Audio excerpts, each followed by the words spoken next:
So some sad news has been released regarding something else that was in Hogwarts Legacy but then removed, and no, we are not talking about Quidditch, although that is of course something that was in the game and then removed, but it will probably very much likely make you just as sad, unfortunately.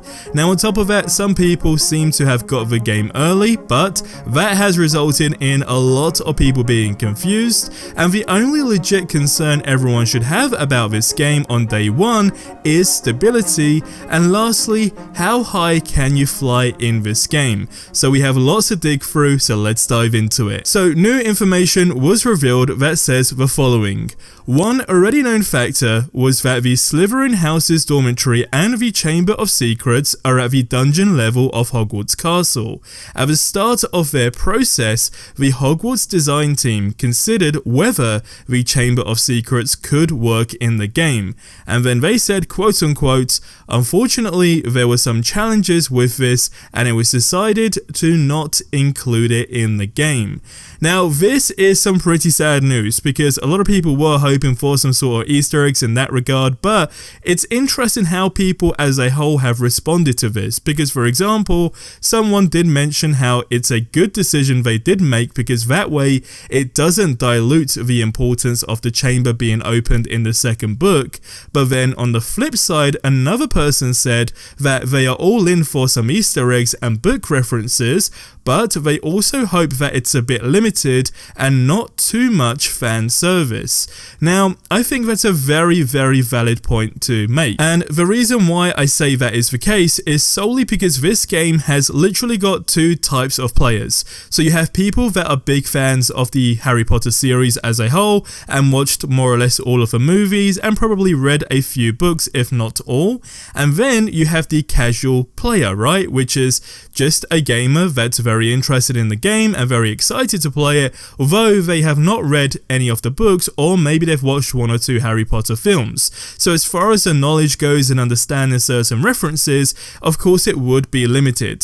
So as far as that goes, I do feel like there needs to be a balance. For example, as I say, I'm all in for the Easter eggs and the references, but of course there needs to be multiple things that kind of, just appeal to what's going in with, well, should we say what's going down with the game as a whole, and then ultimately things that, everyone can just understand, right down to the actual movie references or iconic scenes, and potentially even book references, but again, there needs to be a fine balance. Now, how high can you fly in this game? So somebody made a post that says the following. I watched that showcase over and over, and I heard that if you upgraded your broomstick, it will allow for higher flight and speed at height. This then begs the question, where are the borders? I was told that they'd be the mountains, but I hope that isn't the case, because I would love to fly on a mountain top.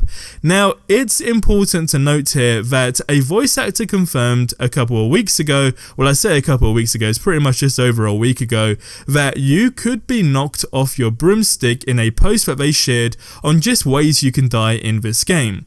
However, with that said, flying as high as, for example, a mountain top, I sadly don't think will be a case, though I could be completely wrong. That said, it still has to be pretty high, as if you can be knocked off your broom and ultimately just fall to, well, pretty much the end, right, of your playtime at that moment in time, especially at night, then that means it can be things knocking you out of the sky like flying creatures or people doing spells depending on how far NPC interaction goes. So again, we've pretty much seen this in gameplay, but that height restriction is going to be very important, and there's so many different factors that you need to take into account. Now, of course, with the current gen consoles that we do have, pretty much the sky's the limit, but again, it's just what is realistic to where it doesn't affect the base of the game, or where you're going to start seeing frame rate drops and things are going to get very buggy and laggy, for example. So I think just high enough to where you can kind of feel very cool and get some cool screenshots, but then also realistic enough to say, okay, it's not going to destroy the entire game, for example. But again, let me know what your thoughts are on this in the comment section below. Now, some people already have of the game, at least so it seems. Now, a Twitter user called Ben posted, "My robe and wand have arrived. No reveal until February the 7th. It is amazing."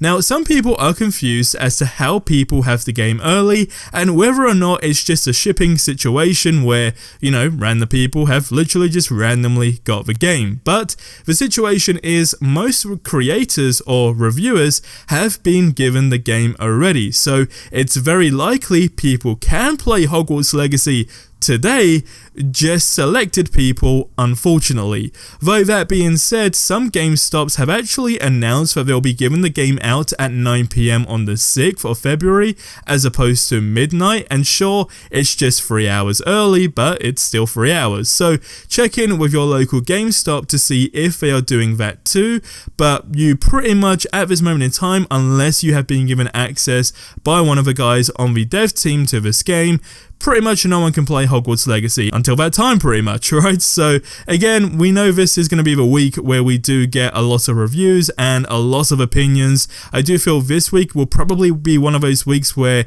you're not necessarily going to get biased reviews, but it might lean more to the positivity of the game, which is a good thing. But then, of course, pretty much after this week is when things will just start rolling out, where people will definitely start getting brutally honest, and to be fair, that may well even happen this week. Now, the only legit concern everyone should have about this game on day one is stability. Somebody said the following: "I'm talking clipping, draw distances, texture pop-ins, and most importantly, frame rate drops. There were noticeable drop-ins in the two gameplay showcases, and they were extra careful during the Hogwarts section. Let's hope Digital Foundry gets their review out early on this. I'm also curious how quickly the fast travel Floo Flame loading times will be.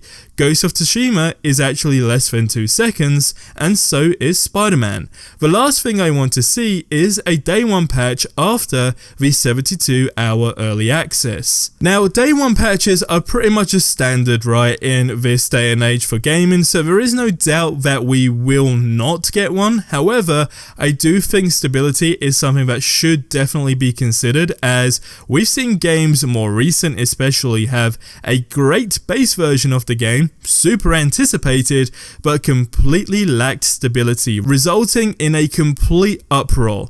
Now, they did push the last gen version back for this game, which I feel was the right move, but I also know a lot of people have also spoken about them not focusing on the last gen version at all, and how it should have ultimately just been axed.